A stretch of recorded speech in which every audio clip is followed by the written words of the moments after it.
In this video, we'll look at how to import custom annotation and gene ontology information into ArrayStar. You can do this for any of the supported experiment types within ArrayStar and QSeq. For this example, I'm working with an RNA-seq assembly from SeqMan Engine. So I'll bring in my assembly, click Next. I'll leave the Setup Preprocessing settings at their defaults,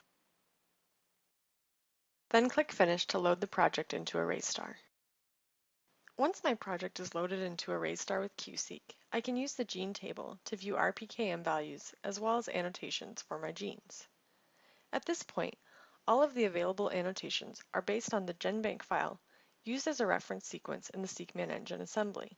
ArrayStar also allows you to import ontology information from the Gene Ontology Consortium.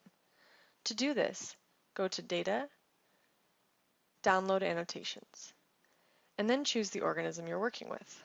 But let's say you're working with a non-model organism, or you want to import custom annotation data. To do this, go to File, Import Annotations. Then select a text file that contains your annotation data.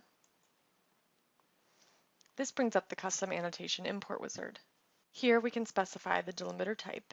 In this case, I'm using a tab delimited file with ontology information from UniProt. Then click Next.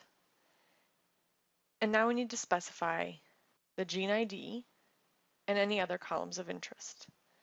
In this case, the gene sim column is my gene ID, and all other columns will be set to description. Click Finish to complete the annotation import. If there are any discrepancies between the gene names in your project and those in the annotation file, the Import Mappings dialog will appear. Here, you can map the gene name from the annotation file to another field in your project. Or you can choose to force include or exclude non-matching genes without mapping them to the genes in your project. In this case, I'm going to exclude genes that are missing and ambiguous. Now that we've imported our annotations, we can go back to the gene table. And in the annotations column, we can see some new fields have been added. However, if we look at the gene ontology ID, we see that these are the numerical values for the gene ontology data. To see the more meaningful gene ontology terms, we need to do one more step. Go to Data, Gene Information Settings. Now scroll down to see GoID, select that, then check Primary Delimiter and set this to semicolon since that's what's used in our file. And finally click Gene Ontology ID Index and leave this set to 1. Click OK, and now you can see the GoID column has the updated gene ontology terms. Now we can use the gene ontology view to learn more about the biological significance of the selected genes in our project.